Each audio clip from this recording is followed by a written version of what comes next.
नमस्कार। प्रस्तुत है प्रसिद्ध व्यंग्यकार हरिशंकर परसाई जी की कहानी बदचलन। एक बाड़ा था। बाड़े में 13 किराएदार रहते थे। मकान मालिक चौधरी साहब पास ही के एक बंगले में रहते थे। एक नए किराएदार आए। वे डिप्टी कलेक्टर थे। उनके आते ही उनका इतिहास भी मोहल्ले में आ गया था। वे इसके पहले ग्वालियर में थे। वहाँ दफ्तर की लेडी टाइपिस्ट को लेकर कुछ मामला हुआ था। वे साल भर सस्पेंड रहे थे। यह मामला अखबार में भी छपा था। मामला रफा दफा हो गया और उनका तबादला इस शहर में हो गया। डिप्टी साहब के इस मकान में आने के पहले ही उनके विभाग का एक आदमी मोहल्ले में आकर कह गया था कि यह बहुत बदचलन चरित्रहीन आदमी है।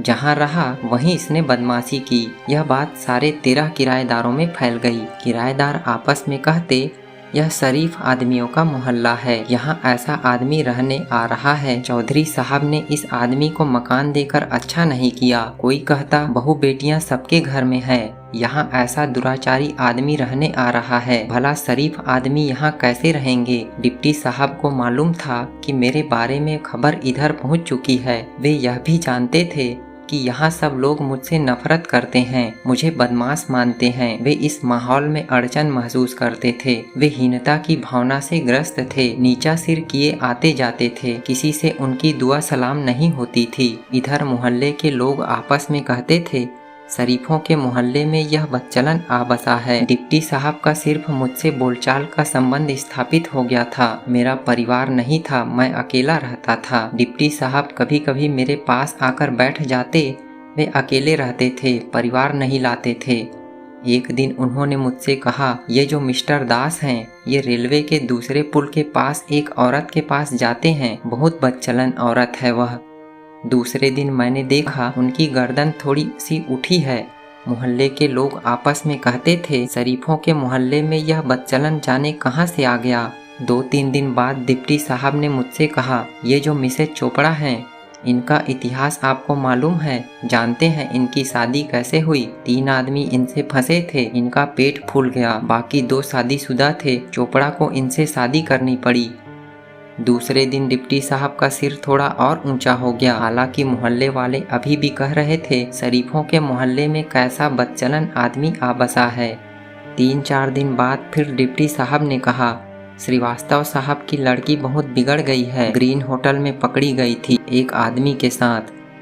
डिप्टी साहब का सिर और ऊंचा हुआ। मोहल्ले वाले अभी भी कह रहे थे, शरीफों के मोहल्ले में देखो यह कहाँ का बदचलन आ गया है। 3-4 दिन बाद डिप्टी साहब ने कहा, ये जो पांडे साहब हैं, अपने बड़े भाई की बीवी से फंसे हैं। सिविल लाइंस में रहता है इनका बड़ा भाई।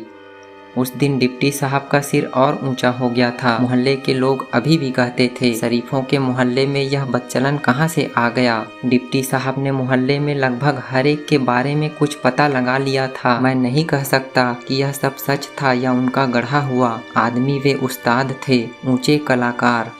हर बार जब वे किसी की बदचलनी की खबर देते, उनका सिर और ऊंचा हो जाता। अब डिप्टी साहब का सिर पूरा तन गया था। चाल में अकड़ आ गई थी। लोगों से दुआ सलाम होने लगी थी। कुछ बात भी कर लेते थे। एक दिन मैंने कहा, बीवी बच्चों को ले आइए ना, अकेले तो तकलीफ होती होगी। डिप्टी साहब ने कहा, अरे साहब, शरीफों के मोहल्ले में मकान मिले तभी तो लाऊंगा बीवी बच्चों को। तो ये थी हरिशंकर परसाई जी की कहानी बदचलन। कहानी पसंद आई हो तो लाइक करें, चैनल सब्सक्राइब रखें। मिलते हैं अगली वीडियो में एक नई कहानी के साथ। तब तक के लिए नमस्कार।